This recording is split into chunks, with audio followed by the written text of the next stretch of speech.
নমস্কার, আজকে আমি বাচ্চাদের আরেকটা স্ন্যাক্সের রেসিপি নিয়ে এসেছি। এটা খুবই ভালো।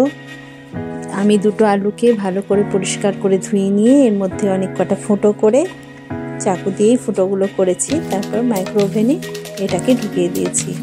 এটার জন্য আমি 4 মিনিট টাইম দিয়েছি। 2 মিনিট রেখে আবার উল্টে দিতে হবে আলুগুলোকে, তার ফলে একটু সুসিদ্ধ হবে।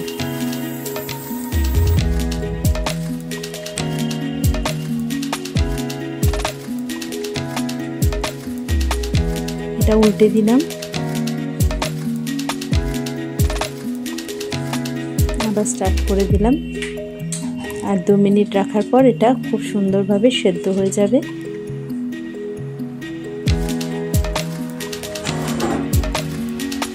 খুবই গরম আছে আলুগুলো, কিন্তু আমার বাচ্চা ভীষণই এক্সাইটেড, সেই জন্য আলুগুলোকে আমি গরম অবস্থাতেই কোন রকমে বার করে নিলাম। এবার এগুলোকে গরম অবস্থাতেই আমি একটু চামচ দিয়ে কেটে ছাড়িয়ে নিয়েছিলাম।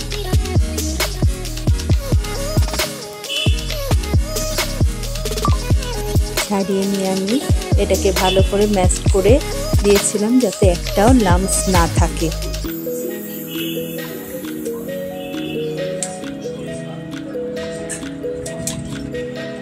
ভালো করে স্ম্যাশ করে নিতে হবে, যাতে একটাও গোটা গোটা ভাবে আলুগুলো না থাকে। এরপরে আমি এর মধ্যে 2 টেবিল চামচ সুজি দিয়ে দিয়েছি, কিছুটা গোলমরিচ গুঁড়ো আর একটু নুন স্বাদ মতন, আর কিছুটা গোলমরিচ গুঁড়ো আমি দিয়ে দিয়েছি। গোলমরিচ আমি সব রান্নাতেই ব্যবহার করি, কারণ বাচ্চাদের লঙ্কার থেকে গোলমরিচের ঝালটা খাওয়াই ভালো, সেই জন্য। আচ্ছা, রসুন কুচি করেছিলাম, পেঁয়াজ কুচি, রসুন কুচি এবং ধনেপাতা কুচিগুলোকে এর সঙ্গে আমি মিশিয়ে দিয়ে এটা ভালো মতন মাখিয়ে একটা ডো মতন তৈরি করতে হবে। এর সঙ্গে ইচ্ছা করলে আপনি গাজর কুচিও দিতে পারেন, ক্যাপসিকাম কুচিও দিতে পারেন। যে সমস্ত ভেজিটেবলস বাচ্চারা খেতে চায় না, সেগুলো আপনি এখানে অ্যাডই করতেই পারেন। এটা বাচ্চাদের হঠাৎ করে খাওয়ার মতন সন্ধেবেলার দিকে ভীষণ ভালো স্ন্যাক্স, কারণ এর মধ্যে সুজি, আলু সমস্ত কিছু থাকছে। যেসব ভেজিটেবলস আপনি দিতে পছন্দ করেন সেগুলো এখানে দিতে পারবেন, এবং ওরা খুব মজা করেই এটা খাবে। আমার ডোটা মোটামুটিভাবে ভালো করে তৈরি হয়ে গেছে।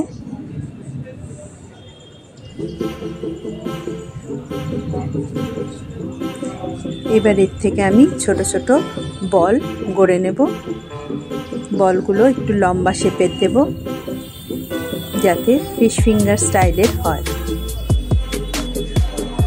লম্বা শেপের দিয়েছি, বলগুলোকে লম্বা শেপ করে দিয়েছি। এইভাবে আমি সব কটা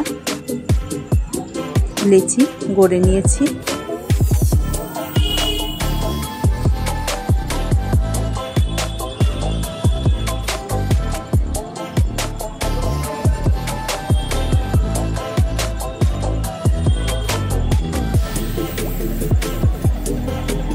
আমি কিরমভাবে গড়ে নিচ্ছি আপনারা দেখে নিন।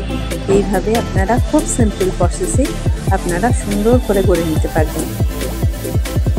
গাটা একটু স্মুথ রাখার চেষ্টা করবেন। আমি সব কটা গড়ে নিয়েছি। এবার আমি এগুলোকে কোটিং দেব।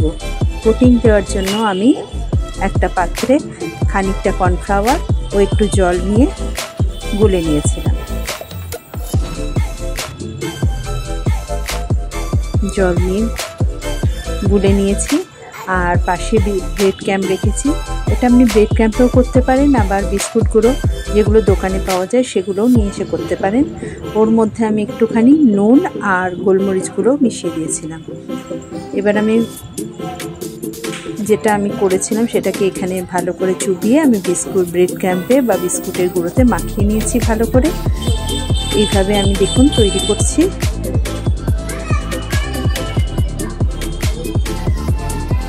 বা হাতটা ব্যবহার করেছি, কারণ ওই হাতটা আমার ভিজে ঠিক মতন ভাবে ব্যবহার করতে পারিনি। এইভাবে আমি সব কটা ফিশ ফিঙ্গারের মতন তৈরি করে নিয়েছি। এবার এগুলো ভাজার পালা। এর জন্য আমি কড়াইতে সর্ষের তেল গরম করতে দিয়েছি। এই তেলটা থেকে যখন একটু একটু ধোঁয়া উঠবে তখন আমি এগুলোকে ছেড়ে দেব ভাজার জন্য।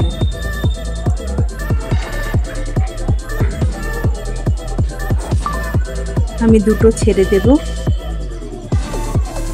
ছেড়ে দিলাম। এবার এগুলো যতক্ষণ না গোল্ডেন ফ্রাই হয় ততক্ষণ আমি উল্টে পাল্টে এগুলোকে ভেজে নেব। তাতে ওপরটা ক্রিসমি হবে এবং ভেতরটা ভীষণ সফট হবে।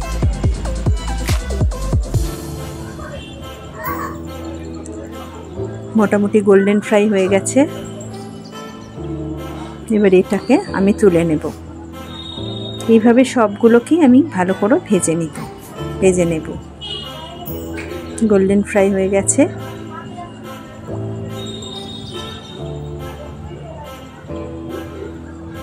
এগুলো আমি তুলে নিচ্ছি। এটা ভাজতে কিন্তু বেশিক্ষণ টাইম লাগে না। এটা আমি তুলে নিয়েছি।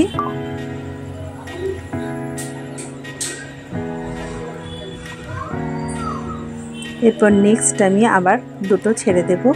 এইভাবে অল্প অল্প করেই আমি করেছি যাতে এগুলো ভেঙে না যায়। আমার পুরো তৈরি হয়ে গেছে। কিছুটা সস দিয়ে সুন্দর সাজিয়ে ছেলেকে দিয়েছিলাম। ছেলে তো খেয়ে ভীষণ খুশি। দেখুন ও নিজেই কিরম টেস্টি বলছে।